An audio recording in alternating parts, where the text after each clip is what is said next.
La Iglesia Evangélica Pentecostal Las Acacias presenta para ti un mensaje de reflexión y cambio, una palabra actual que impactará tu vida.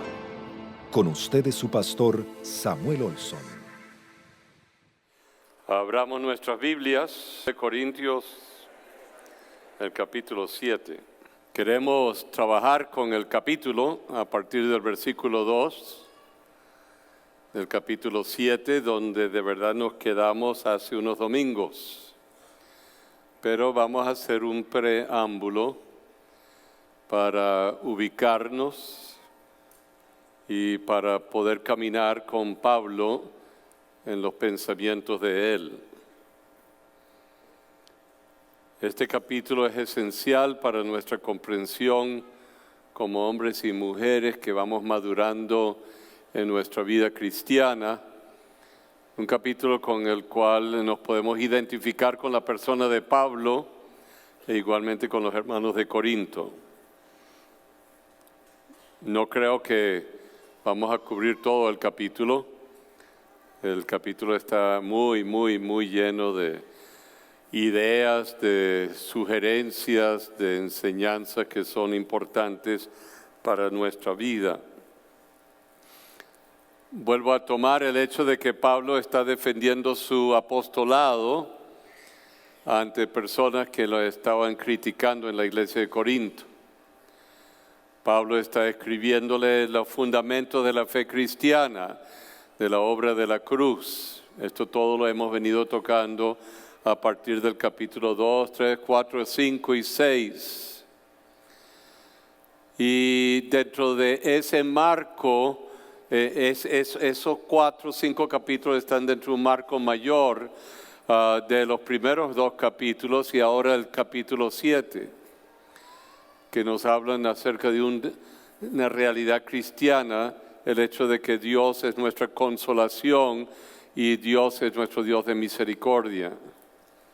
Pero vamos a entrar una vez más. A partir del versículo 14 del capítulo 6, Pablo da una frase que implica muchas cosas sin entrar en los detalles de nuevo. No os unáis en yugo desigual con los incrédulos, en ese caso los paganos, la gente que no creía en un Dios vivo, misericordioso, bueno, personal, sino que adoraban a otros dioses con cultos en el cual servían a Dios y también tenían todas unas orgías sexuales como parte de su culto a Dios. Y comían comida que ofrecían al Dios y a los dioses paganos. Y obviamente Pablo está diciendo, ustedes se tienen que separar de allí. Ustedes no pueden seguir mezclando las cosas porque habían hermanos dentro de la iglesia que querían más o menos tener un sentido sincretístico, integrar a su vida cristiana algunas de estas posibilidades o los pensamientos filosóficos, y también querían negar la crucifixión y la resurrección y así deshacerse un poco de la influencia de Pablo. Y Pablo les escribe una carta sumamente fuerte al cual nos vamos a referir, pero aquí en su defensa de su apostolado y su reiteración del Evangelio, él dice, no os unáis en yugos desiguales con la gente pagana, con los incrédulos. Solo esa frase tiene implicaciones muy importantes, porque es un principio básico que lo debemos de tomar en cuenta en muchas áreas de nuestra vida, porque algunas veces nos unimos con otras personas en asociaciones, en relaciones, en familia, en lo que fuese, y esas reuniones o uniones que comprometen el alma y comprometen el espíritu, a la larga pueden atarlo a uno. Y ahí es donde uno tiene que tener mucho cuidado en lo que se llaman relaciones desiguales. uno tiene que saber exactamente cómo es el manejo de esa relación desigual, qué significado tiene, qué importancia tiene, qué efecto tiene, qué impacto puede tener en la vida de uno o en la vida de familia, en la vida de... Entonces Pablo hace esta frase y nos llama la atención. Es una llamada que siempre nos debemos de hacer como hombres y mujeres de Dios en cuanto a nuestras relaciones, el impacto de relaciones y los compromisos que podemos establecer. Entendiendo eso, Pablo termina esto y dice, esto es importante porque usted como individuo, usted como familia, la gente como iglesia, la iglesia mayor, somos el templo del Espíritu Santo. Y como somos templo del Espíritu Santo, somos una gente única, una gente muy particular, una gente llamada por Dios, una gente amada de Dios, una gente que Dios ha establecido en la faz de la tierra para llevar un mensaje de salvación a los demás pueblos de la tierra que no conocen a este Dios. Este es un pueblo que conoce un Dios personal. Las demás religiones no tienen tal Dios. Tienen dioses o tienen un Dios, pero el Dios cristiano no es igual a los demás dioses. Es un pueblo salvado para traer luz a de los demás pueblos que no le conocen a Él. Así que somos templo del Espíritu Santo y por eso Pablo nos dice que somos gente que tenemos promesas sobre nuestra vida, que Él habitará en nosotros, caminará con nosotros, será nuestro Dios, es nuestro Dios, somos su gente, Él nos acepta, nos recibe y recibiéndonos se convierte en nuestro Padre y nosotros nos convertimos y venimos a ser hijos de Dios porque nos hemos unido a Él por medio de la fe en la obra redentora de Cristo y nos convertimos parte de este pueblo en que nos debemos los unos a los otros, nos debemos a Dios y nos convertimos en la posibilidad de salvación para otros. Así que teniendo tales promesas, debemos de limpiarnos de toda contaminación, dice Pablo. Con ese trasfondo entramos en el versículo 2 del capítulo 7. Y vamos a leer esto y después vamos a saltar. Léanlo conmigo en voz alta. Admitidnos, a nadie hemos agraviado, a nadie hemos corrompido, a nadie hemos engañado. O sea, está diciendo que hay otra gente entre ustedes que corrompe, que engaña, que agravia al cuerpo de Cristo. Pero nosotros, los padres espirituales de la iglesia de Corinto y de las demás iglesias, nosotros no hemos corrompido, ni agraviado, ni engañado a la gente. No les hemos engañado a ustedes. Versículo 3. No lo digo para condenarles, pues ya he dicho antes que estáis en nuestro corazón para morir o para vivir juntamente. Nosotros les amamos, así que lo que le estamos diciendo no es para condenarles. Lo que le decimos a ustedes es porque les amamos. Y porque le amamos con el amor de Dios, queremos lo mejor para ustedes y por eso somos fuertes en las cosas que les hemos dicho y en la carta muy severa que les escribí. Seguimos versículo 4.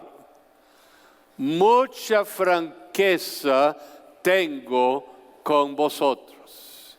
O sea, soy ¿qué? Franco, sincero. Y así es la vida del cristiano. La vida del cristiano con sus hermanos cristianos y con los demás debe ser una vida franca, una vida veraz, una vida sincera, una vida en que el sí es sí, el no es no. Mucho me glorío con respecto de vosotros y lleno estoy de ¿qué? Yo me glorío de ustedes. Y estoy lleno de ¿qué? De consolación. ¿Por qué? Porque ha recibido una carta.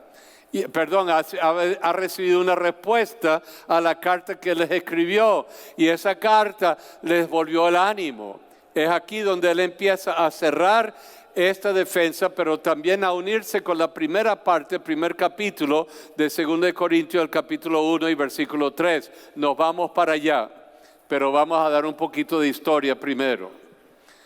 Volvamos a 2 Corintios, el capítulo 3. El 1, perdón, versículo 3. Bien, ¿qué es lo que había ocurrido? Pablo estaba en Éfeso y Pablo recibe las noticias de lo que había ocurrido. Había visitado rápidamente a Corinto y se había devuelto, y allí se encontró con el hecho de que un caballero dentro del grupo le rechazó en una actitud rebelde, no aceptó las enseñanzas de Pablo, no estaba dispuesto a descontaminarse del culto pagano y de todas sus prácticas inmorales que eran parte de su culto, no estaba dispuesto quizás a aceptar la crucifixión ni la resurrección de Cristo, y lo confrontó, y Pablo lo sentó y lo corrigió fuertemente, pero la iglesia no hizo nada. La iglesia siguió adelante. Así que cuando él se va rápidamente de ahí, él dice: yo no vuelvo a esta iglesia de Corinto otra vez si no hay una corrección dentro de esa iglesia, porque si la iglesia acepta eso, entonces no es la iglesia que yo fundé. Algo pasó allí. Se va a Éfeso, escribe lo que se llama esa carta severa, que nadie lo tiene, se perdió, pero esa carta severa la lleva a Tito, su discípulo, y la carta fue una reprensión fuerte para la iglesia, porque no había respondido ni tampoco había tomado carta en el asunto para corregir a esta persona en la iglesia de Corinto, que había cometido errores muy graves en cuanto a la enseñanza, en cuanto a la vida de la iglesia, en cuanto al culto pagano y la mezcla con otras cosas. Y como la iglesia no lo había hecho, Pablo les enfila la batería con esta carta muy fuerte para llamarles la atención. Habiendo él pasado de Éfeso, él había acordado con Tito, su discípulo, que habrían de encontrarse en Troas, en camino a Macedonia. Y él estaba muy mal, Pablo estaba muy triste. ¿Usted sabe cómo es cuando uno escribe una carta muy fuerte a alguien, después uno casi se arrepiente de haberlo escrito? No debía haber escrito eso. Puede ser de reprensión a una novia, a un novio. O puede ser una carta a un hijo que está lejos y al papá le llega la información, o la mamá le llega la información, y mamá o papá o los padres se sientan y escriben una carta porque aman a su hijo, le escriben la carta y le dicen unas cuantas cosas a su hijo, esperando que la tome para bien y que la pueda asimilar y que pueda haber un cambio. Pero cuando no hay respuesta a la carta, o uno no sabe cuál va a ser la respuesta a la carta, uno se siente mal. Usted sabe, cuando usted hizo esa llamada telefónica y le dijo 3 cosas a la persona, y le dijo la verdad, pero se lo dijo mal, con las actitudes debidas, la corrección, y después uno se ¿qué? Entristece al otro o enfurece al otro, y uno mismo ¿qué? Por eso cuando uno le da una palmada al hijo pequeño, una nalgada al hijo pequeño, uno le duele más que al hijo. Esas correcciones que suceden en la vida, si uno de verdad es papá y mamá de un hijo y lo sienta para corregirlo, o que uno tiene que arreglar algo en una iglesia o una familia o una situación, esas cosas no son fáciles, no vienen de gratis. Eso cuesta al uno igual que le cuesta a uno. Así que Pablo está con esto, y ahora en Troas, él esperaba saber de Tito cuál había sido la reacción de la iglesia ante esa carta que él había enviado. Y Tito no está ahí. Así que el corazón de Pablo seguía angustiada. ¿Cuál habría sido? Él estaba seguro de ellos, de cómo eran de cristianos, pero como no tenía la respuesta, tenía la angustia y la preocupación. ¿Qué habría ocurrido? ¿Cómo habrán reaccionado? ¿Qué habrían dicho al leer la carta? ¿Qué habrían hecho con Tito? Él dice, yo los conozco, yo sé que son buenos hermanos y creo que van a responder bien, pero no sé. Así que se va de Troas a Macedonia, a la ciudad de Filipo, esperando que llegara ¿quién? Tito a Filipo, y no está allí tampoco. Así que no encontrando a Tito en Filipo, tiene que esperarlo, y como lo tiene que esperar, la angustia, el dolor, la tristeza, el lamento está allí. Oye, quizás yo no debía haber escrito esa carta, quizás lo herí, quizás no me entendieron. Usted sabe, usted ha pasado por allí cuando usted hace una corrección y después uno dice, ay, ¿por qué? Pero lo hice para bien. Yo espero que la persona reaccione debidamente. Ay, uno lo que necesita es una palabra de consuelo. Así que Pablo, habiendo dentro de unos días, llega Tito y le alegra el alma. Y como le alegra el alma, Pablo escribe esta carta. Y vamos a ver cómo comienza esta carta, para empatarlo con el capítulo 7. ¿Ok? No vamos a cubrir toda la carta. Vengamos ahora. Bendito que, bendito sea el Dios y Padre de nuestro Señor Jesucristo, Padre de qué? De misericordias y Dios de toda consolación. Primer punto para el cristiano. Primera declaración para usted y para mí. En contraste con todas las demás religiones del mundo, en contraste con toda la realidad social en la cual uno se encuentra, con la violencia, la inseguridad, el materialismo, el consumismo, con todo lo que vivimos en la calle, que uno no sabe a quién acudir y más bien uno va a un lugar y le salen con una o no le atienden o se quedó el expediente y le metieron el expediente por ahí porque usted no le dio dinero, etcétera, etcétera, etcétera, etcétera, etcétera. Pablo dice, el Dios mío es mi Dios ¿de qué? ¿De qué? Misericordias y Dios ¿de qué? Ok, la primera cosa que usted tiene que aprender, aunque quizás no lo haya vivido todavía, es que el Dios suyo, el Padre de nuestro Señor Jesucristo, es un Dios ¿de qué? De misericordia. ¿Y de qué?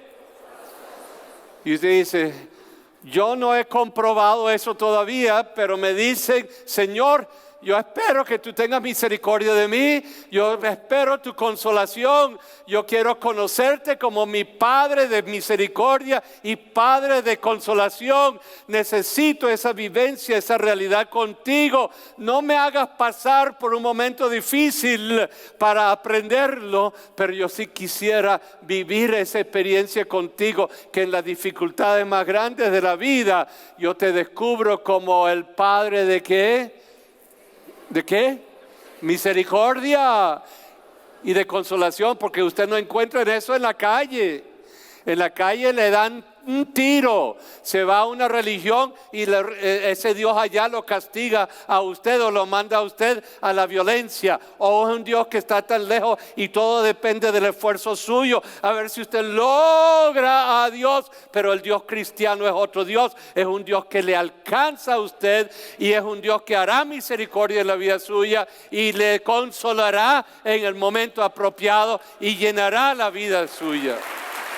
Aleluya, aleluya. Versículo 4.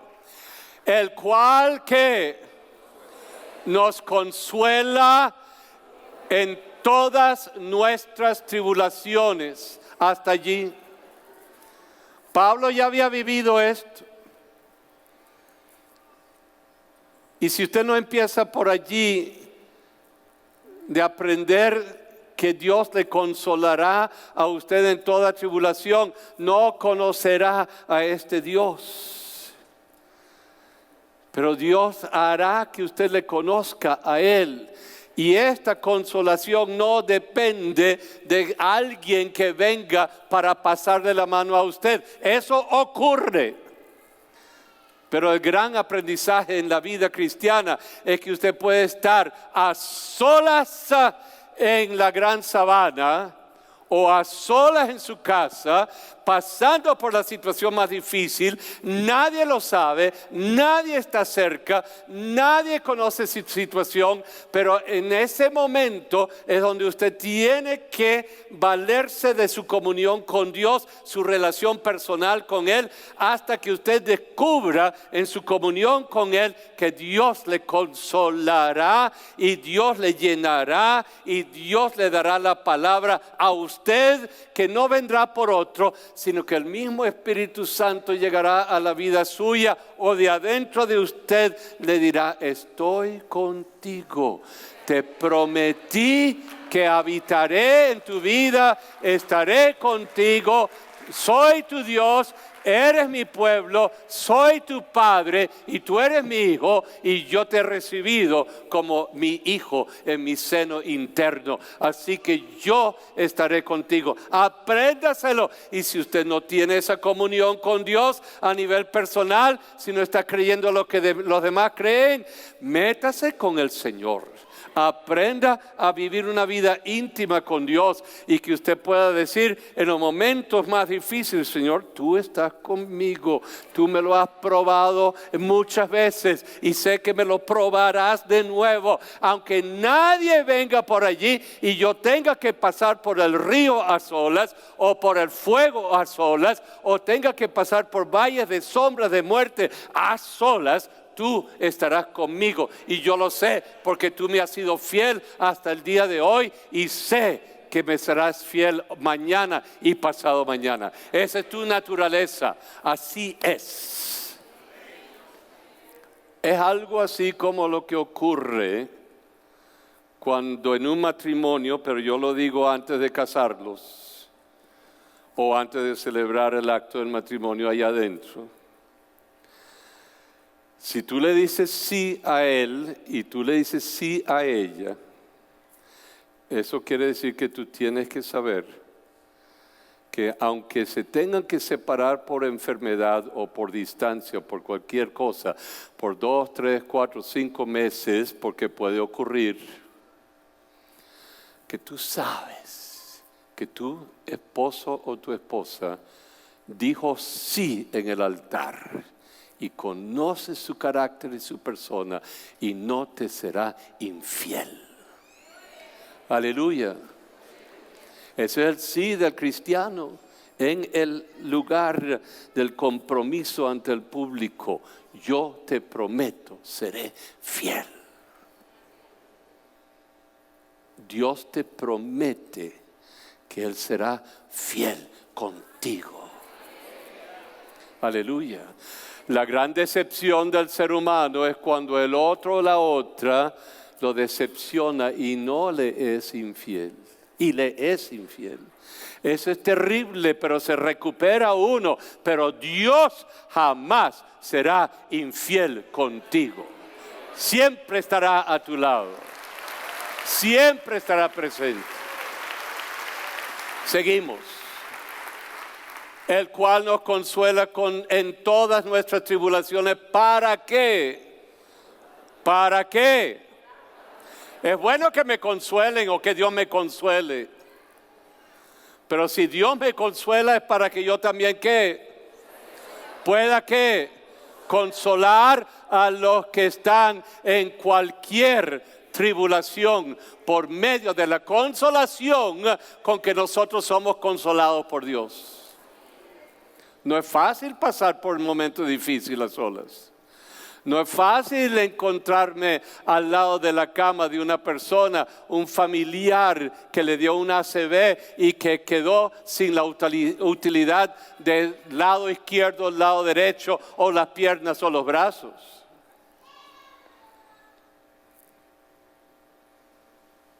Y la persona tiene que primero ser consolado por Dios, porque esto significa meses y meses y meses de ayudar al familiar,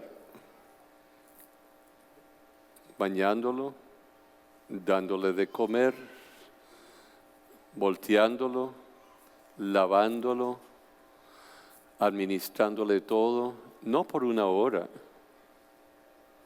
ni 2, sino 24 horas al día, día tras día, año tras año, hasta que la persona pueda quizás empezar a caminar con un bastón. No es fácil encontrarse con esa situación, pero si usted ha pasado por allí y se encuentra con la persona que está viviendo esa situación, usted sabe que su experiencia le dice lo que eso significa y que esta persona necesita una palabra de ¿qué? De consuelo, una palabra de apoyo, una palabra, o alguien que venga y dice, vete por 2 o 3 horas, yo atiendo, yo sé cómo atender a la persona, yo sé cómo cuidar a la persona. Esta mañana ustedes oraron por una niña, Ana Troconis. Nos llamó Raitza, a otro hermano que me llamó a mí.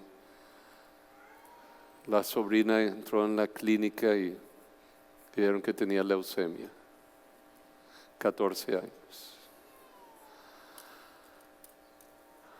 ¿Saben lo que eso significa? Caminar con la niña, caminar con el padre o la madre que tiene que caminar con el niño. Las dificultades, las transfusiones, las medicinas, la quimio, esto y lo otro, y lo otro, y lo otro, y lo otro. Saben que uno aprende primero a ser consolado por Dios.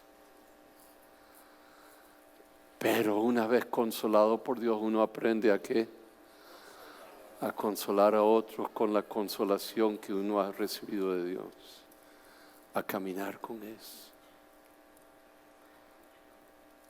No es fácil, pero de eso se trata, el ser parte de una comunidad cristiana, donde cristianos que oyen no evaden, sino cristianos que saben por dónde está pasando alguien, tengan la capacidad de regalar 1 hora, una palabra, una ayuda, como sea, a esta persona que está falta de ¿qué?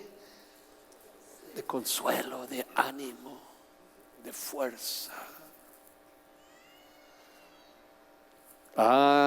Dios nos consuela, ¿para qué? Para que podamos ¿qué? También nosotros ¿qué? Consolar a los que están en ¿qué? Cualquier tribulación por medio de la consolación con que somos ¿qué? Consolados por Dios. Él y nosotros. Pablo está escribiendo esto después de haber pasado por un momento tan difícil y lo escribe después que Tito le trae las buenas noticias y ahora les enseña a los hermanos de Corinto en esta carta acerca de lo que es consolar y de lo que ellos habían hecho al haber consolado a Tito. Versículo 5, por favor, porque de la manera que, léanlo conmigo, que abundan en nosotros, que las aflicciones de Cristo, así abunda también por el mismo Cristo que está en nosotros, que nuestra consolación.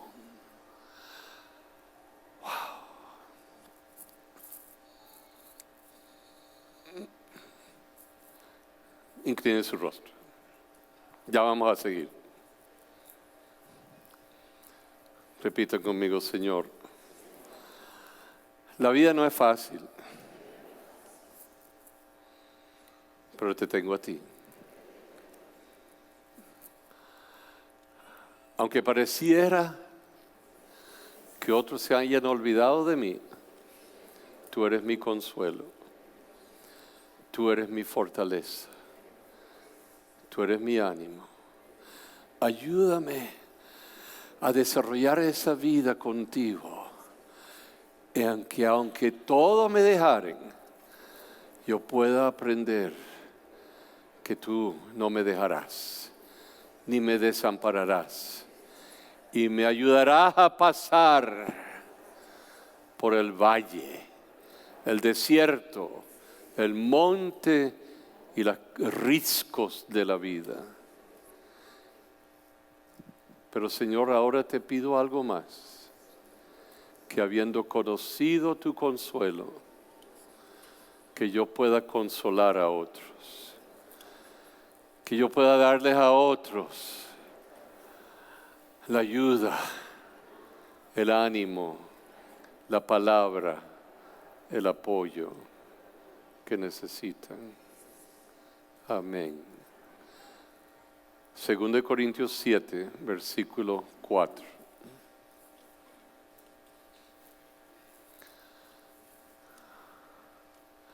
Léanlo ahora conmigo. Mucha franqueza tengo con vosotros.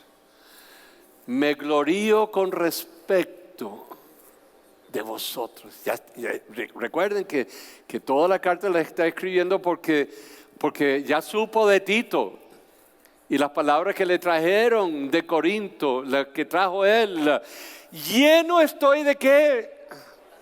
De consolación de Dios, de consolación de Tito. Estoy lleno de la consuelo de ustedes para con Tito, que me lo trajeron a mí. Sobreabundo de qué? De gozo. ¿En qué? En las tribulaciones. Pero es que el cristiano no pasa por momentos difíciles. El cristiano que de verdad tiene la prosperidad, todo le anda bien, y si le anda mal, algo anda mal con el cristiano. No. Pablo está diciendo que sobreabundo de qué? De la alegría del Espíritu en todas nuestras ¿qué? En los momentos más difíciles, Él me acompaña. Él está conmigo. Él me da su fuerza. Y puedo decir, en Cristo puedo alegrarme, porque no me dejará en ningún momento. Versículo 5. Ok, ha llegado a Macedonia y les cuenta a los hermanos por escrito de Corinto lo que ha ocurrido. Porque de cierto, cuando nosotros vinimos a Macedonia, en vez de encontrarnos con una iglesia que nos había ayudado tanto en el pasado, que nos había amado tanto en el pasado, en vez de encontrarnos en una situación donde podíamos descansar de todos los problemas que habíamos venido sosteniendo en Éfeso y en Corinto y con todas las hermandades, ¿qué dice? ¿Ningún qué? Ningún reposo tuvo que, más bien fue de mal. Ningún reposo. No encontramos sosiego, no encontramos descanso, sino que más bien en todo, déjalo conmigo, en todo ¿qué? Fuimos atribulados. ¿Qué nos va a decir? Este es Pablo. el héroe espiritual, el apóstol de la fe a los gentiles. Uno pensaría que tendría toda la autoridad para echar fuera a todos los demonios. Y todo queda libre, sin problemas. Victoria en Cristo. Yo no niego nada de eso, pero también vivimos las realidades muy de cerca que nos rodean, sino que de todo fuimos ¿qué? Atribulados. Afuera de nosotros en el entorno ¿qué? Conflictos, persecuciones, nos tiran piedras, los hermanos de la iglesia están emproblemados, no sé qué hacer, no sé qué vivir, no tengo cómo sobrevivir, no hay comida, tengo que ir al mercado a trabajar. Yo pensaba que la iglesia generosa de Filipo me podría ayudar para que yo pudiera descansar. Nada de eso, más bien la cosa se puso más arrugada. Conflictos por afuera. ¿Y qué más? ¿Y adentro aquí? Temores. No, pero el cristiano no puede tener temor. Está mal. Usted dice, tengo miedo. Reprendo al diablo. Usted anda en victoria, hermano. Santo Jehová de los ejércitos. Y Pablo, el héroe, el Superman espiritual, está diciendo por dentro ¿qué? Temores. Miedos. Tengo miedo. ¿Cuántos de ustedes sufren alguna vez de miedo?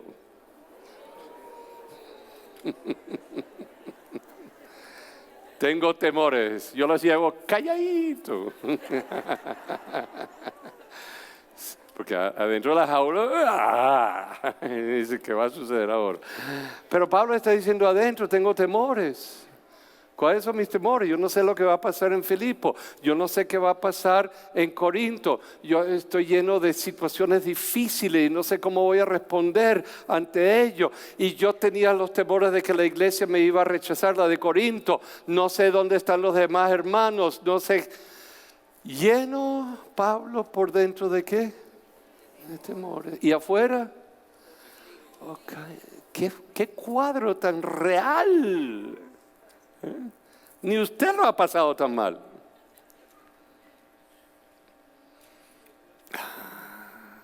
Qué bueno. En esos momentos uno esperaría ¿qué cosa? ¿Qué esperaría usted? ¿Ah? Una palabra de consuelo. Estoy pasando hambre. Una canilla de jamón y queso. Algo para el mercado de la casa. Miedo de no poder pagar los recibos de la luz, el teléfono. No hay para la gasolina del carro. Tendré que caminar. Hay un hermano que no tenía y sabe que aprendió a caminar desde aquí, del centro comercial de Propatria, hasta su trabajo en la avenida Urdaneta. Le hizo mucho bien. Rebajó.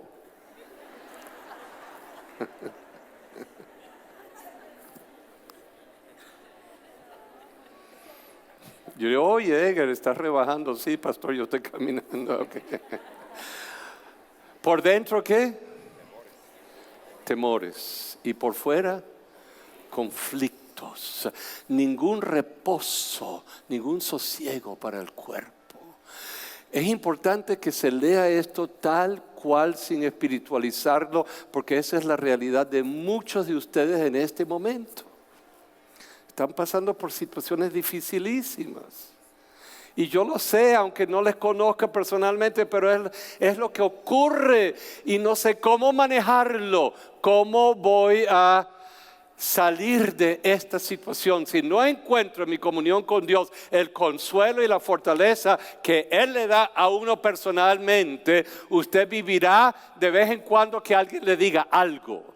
pero su fortaleza interna la necesita encontrar en su relación íntima con Dios, sin que eso quite de que hermanos le ayuden o alguien le traiga la palabra que usted necesitaba recibir. Pero aprenda a vivir en comunión con Dios. Sigamos. Versículo 6. Pero Dios, palabras, palabras, palabras. Apréndase esas dos palabras. Dígala conmigo. Pero Dios. Ante todo esto que me está pasando, otra vez. Pero Dios de misericordia, Dios de consuelo, Dios de consolación, Dios de poder. Usted lo cantó toda esta mañana. Tú eres mi paz, tú eres mi luz, tú eres mi fortaleza. Pero Dios, quien consuela ¿a quién? A los humildes. No puede consolar al soberbio, porque el soberbio no piensa que necesita ayuda de nadie. Y al altivo peor. Y por eso muchas veces personas que son soberbias, altivas, que creen que son lo máximo en la vida, tienen que pasar por momentos muy difíciles para que puedan humildemente recibir ¿qué? Consuelo. Pero consuela a los humildes. Él está diciendo que en todo él se había aprendido a ser humilde. Ok, ¿qué dice? Dios me consuela, pero Dios ¿qué? Dios nos consoló con la venida de Tito. Llegó un hermano, llegó con una palabra. Esa palabra nos animó. ¿Usted sabe cuánto vale la palabra suya para algún hermano? Hermano, usted está muy enfermo y Dios me dice que usted se va a morir.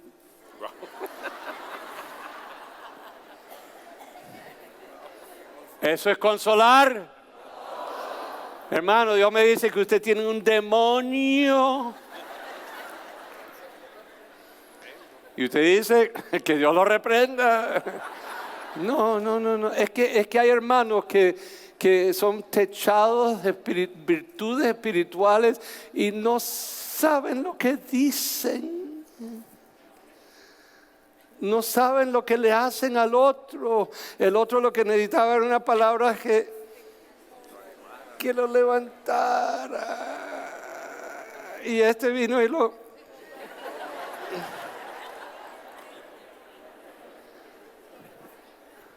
En vez José, yo sé que tu situación es dificilísima.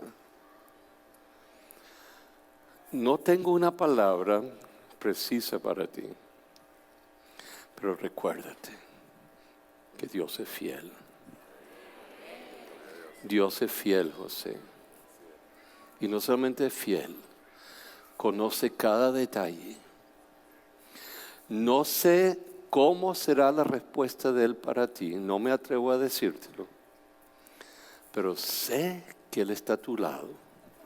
Sé que no soltará tu mano.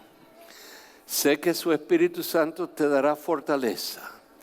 Y sé que los ángeles de Dios acamparán alrededor de ti porque tú le temes a Él. Aleluya, aleluya. Okay. Palabra de Dios para ti, José. Y tú lo sabes. Pero Dios, ¿qué? Que consuela a los humildes. ¿Nos qué? ¿Nos consoló con qué? Llegó Tito y les dio ¿qué? Palabra. ¿Cuántos de ustedes hablan? Levante la mano. ¿Cuántos pueden aprender a consolar y a desaprender lo que es desanimar? ¿Okay? Es que tú estás en pecado, hermano.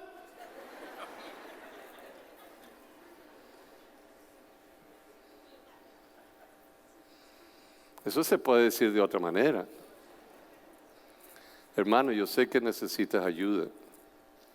Y si quieres ayuda, podemos ayudarte. Y el Señor está cerca para ayudarte.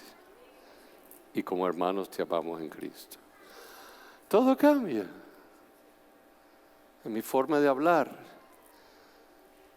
Pero nos consoló con la venida de ¿qué? De Tito, con tu palabra. Sigamos, versículo 6. Y no solo con su venida, sino también con ¿qué?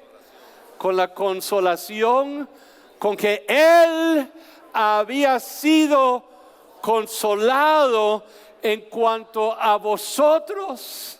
Ustedes lo recibieron en la iglesia en Corinto, estaban felices de recibirlo, le dieron cama, le dieron comida y nos leyó la carta que Pablo les había enviado. Y la carta produjo toda una reacción, así que dice, haciéndonos saber vuestro ¿qué? Su afecto, el llanto al oír lo que le había ocurrido a Pablo y cómo él se sentía con la iglesia, vuestro llanto, y a pesar de todo esto, ustedes se guindaron con Tito a preguntar, ¿y cómo está Pablo? Queremos saber de Pablo, él es nuestro papá espiritual, sabemos que no hemos actuado debidamente, pero queremos saber de él, y nos hizo falta que llegara acá para hablarnos y para enseñarnos. Queremos arrepentirnos de todo lo que ha sucedido y queremos que Pablo venga, le mandamos una ofrenda, queremos ayudarlo y sabemos que anda por allí y que está solo. Pablo le dice todo eso, Tito le dice todo eso a Pablo. Saben con el afecto que te tienen y saben cómo me trataron a mí y saben cómo lloraron al entenderlo todo. Leámoslo una vez más. Y no solo con la venida, sino también con ¿qué? Con la consolación con que Él había sido ¿qué? Consolado en cuanto a vosotros, haciéndonos saber qué cosa, el afecto, el llanto, la solicitud por mí, de manera que no solamente me regocijó, sino que me regocijé aún que. Wow. Qué increíble manera de responder. Entonces, pero a mí nadie me ha tratado así.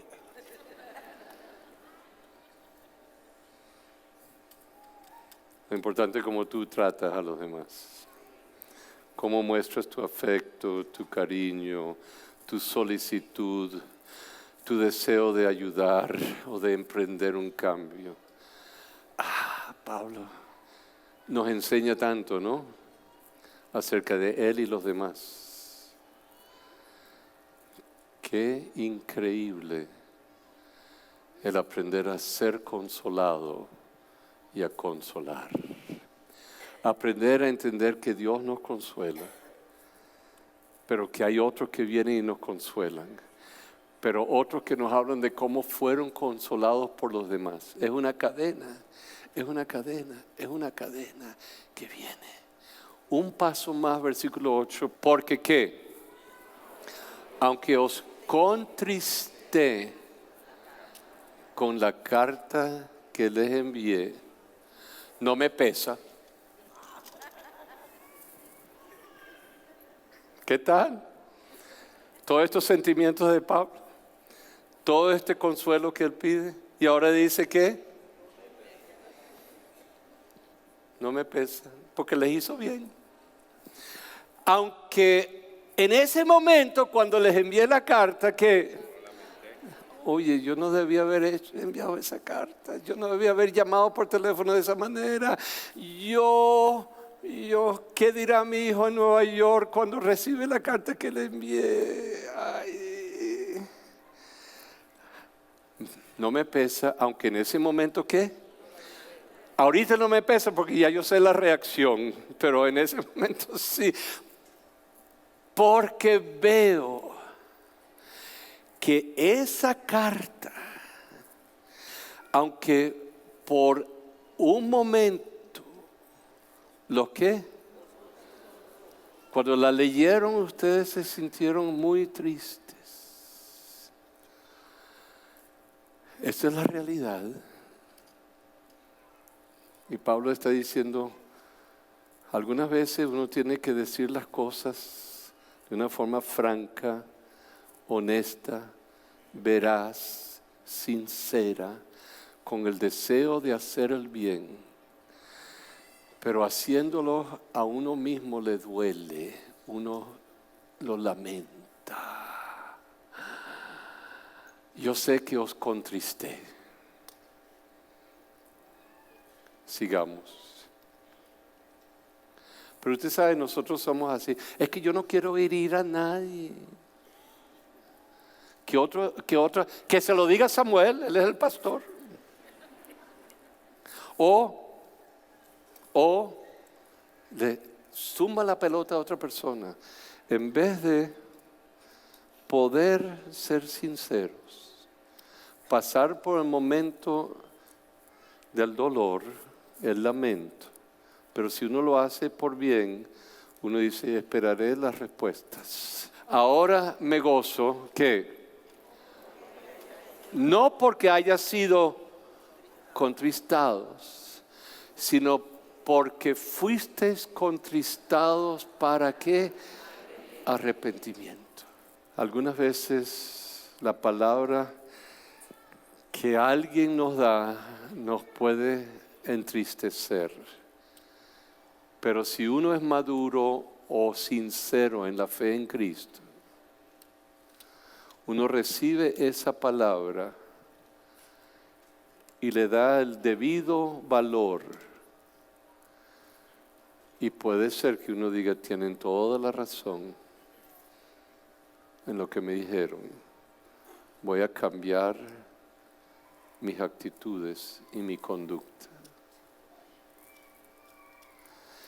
Eso es arrepentimiento según Dios y entristecimiento porque habéis sido contristados según que Dios le mandó esa palabra para que tuvieran la oportunidad de cambiar. Pero usted sabe, Dios le manda palabra a mucha gente y no están dispuestos a cambiar nada. No están dispuestos a modificar. Y más bien anda diciendo, ay, él no te ve, ¿qué derecho tenía él de hablarme así? ¿Y por qué me habló así? ¿Acaso es que Dios me hable directamente? Cuidado, Dios le hable directamente era una bien fuerte un día, pero cuando Dios usa a una persona para decirle una palabra y que la persona lo acepte para bien, en la mejor actitud, eso produce arrepentimiento y eso vino como palabra de Dios para la persona.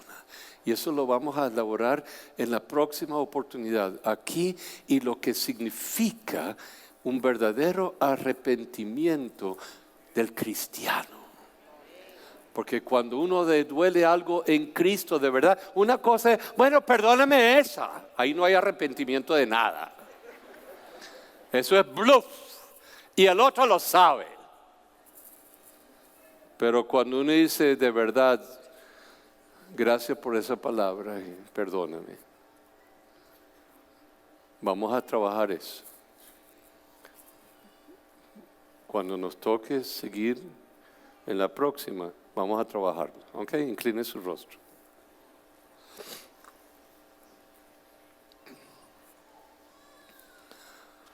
Aprender a consolar. Aprender a ser consolado.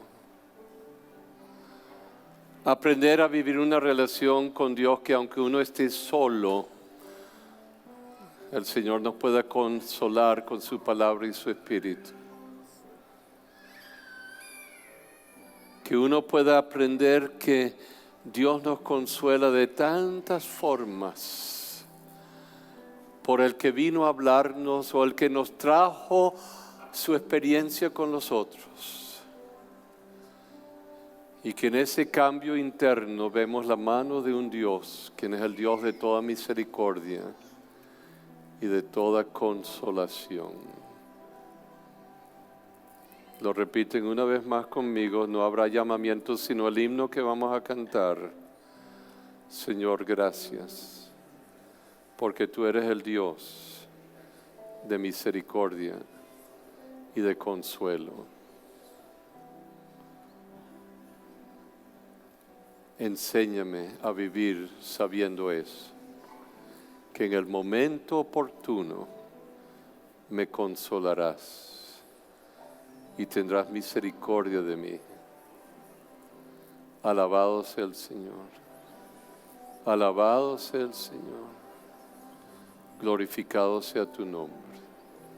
Amén. Todos de pie, cantamos el himno. Y el himno es la oración de cierre. ¿Ok? No hay otra oración. Este es el himno y es la oración. Todos. En Jesucristo, mártir de paz, en horas negras de tempestad,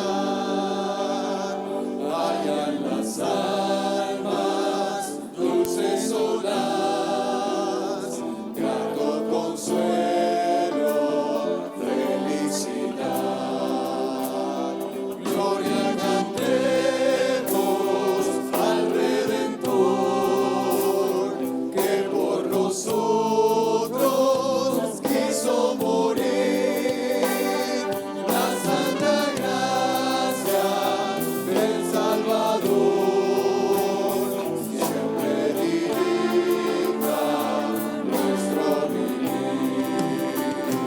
En los peligros, en el dolor, a cada paso su protección,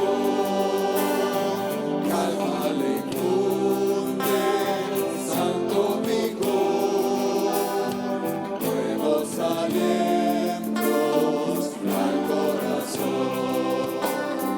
Gloria cantemos al Redentor, que por nosotros quiso morir. La santa gracia del Salvador siempre dirija nuestro vivir. Cuando en la lucha falta la fe y el alma siente desfallecer, Cristo nos dice: yo os colmaré de rica gracia, santo poder. Gloria cantemos al Redentor, que por nosotros quiso morir. La santa gracia del Salvador siempre dirija nuestro vivir. Fue el mensaje de la palabra de Dios expuesto por el pastor Samuel Olson de la Iglesia Evangélica Pentecostal Las Acacias. Si deseas adquirir este material, puedes llamar al teléfono 213-7031